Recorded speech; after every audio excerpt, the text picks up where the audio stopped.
Hey y'all, okay, I'm on another roll. I'm getting ready to make my pie dough from scratch, and I thought I would share the recipe with you.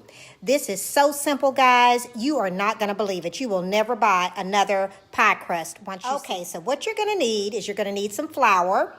You'll need some salt.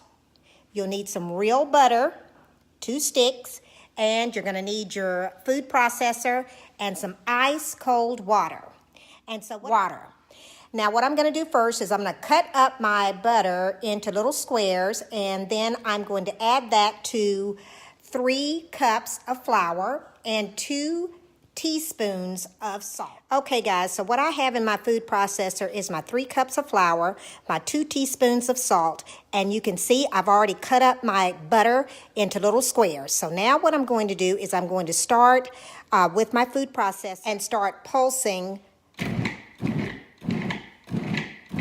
all my ingredients together, and I'm going to do this until my butter is the size of a pea, and then I'll add my cold water. Now guys, this is how it looks before I put my cold water in there, and then once I do that and pulse it, the dough will come together, and I'll show you when it comes together. Okay guys, so this is my pie dough. I just poured it out of my food processor, and as you can see, I've got plenty of dough here, and this is gonna make 3 pie crust. And now what I'm gonna do is just separate it and make it into a ball. Guys, 3 pie crusts, easy peasy.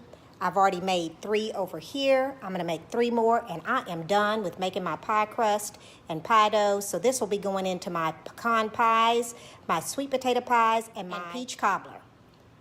All right, guys, I hope you enjoyed this recipe. And this recipe is also on my blog. So if you'll go to mjonesstyle.com in my profile and look up pie dough, you'll be able to find this recipe. Thanks, guys.